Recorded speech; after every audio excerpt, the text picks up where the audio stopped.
আপনি আমায় পচা বোমগুলো দিয়েছিলেন না? যে কটা জ্বালিয়েছি সে কটাই ঘুষ হয়ে গিয়েছে। এবার নিচে এসে আমার টাকা ফেরত দিন। মানতেই হবে, তোর সাহস আছে? সাহস না থাকলে ফুলসজ্জাতে আপনার রুমে বোম ছুটতে পারি? আবার দেখুন, বোমটা কি আপনার বিচিতেই পড়েছে। জানি আপনি আমার গায়ে হাত তুলতে পারবেন না, কারণ আমার গায়ে হাত তুললে কালী পুজোর রাতে আপনার ঘরে পেটে পড়বে, আর আপনি আবার বিচির ব্যথা সহ্য করতে পারেন না। এই কিসের ব্যথা? আমি ওই বছর আমার ছাদে আমি আপনি বোম বসে থাকবো। আজ ড্যামেজ বোমগুলো এখানে রেখে গেলাম, কালী পুজোর রাতে আসবো এক গাড়ি পেট্রোল নিয়ে আপনার বিচিতে ফাটাতে। মাঝখানে আর আসছি না।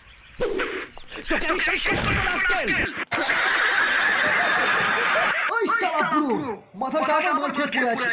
তুই কতবার বলেছিস পুজো করার জন্য ইংলিশ খা, কিন্তু শালা আবার বাংলা খেয়েছিস। যাকে এবার টপিকে আসি। এই বস্তিতে শুধু ফুলঝুরি আর ফুলতুবড়ি ছাড়া বাইরে কোনো বাজি দেখা যাবে না। মনে হচ্ছে দোকানটা ভুল জায়গায় করেছিস। আমার ভুল হচ্ছে, একটুও ভুল করি। জায়গাটাও ঠিক আছে আর বাজিগুলো ঠিক আছে।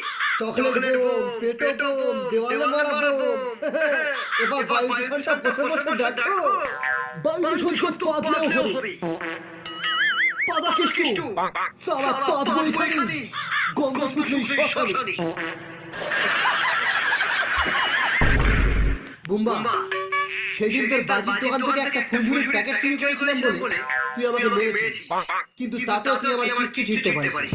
দেখ, আজ তোর বোনকে আমি বিয়ে করে নিয়েছি তোর দোকান থেকে ফ্রিতে আনলিমিটেড বাজি নেব বলে। তোর এত বড় ঘরের পর্দা, তুই আমার ঢ্যামনা হারামি বোনটাকে ঠুস লাগিয়ে গিয়ে বিয়ে করেছিস। এই বিয়ে আমি মানি না। তাতে আমার ছেড়ে গেল। চলো ডার্লিং, তোমাদের দোকানে এই গাড়িতে বাজিগুলো ঘুরে দিই। তোকে আমি চিরকালের মতো শেষ করে দেবো।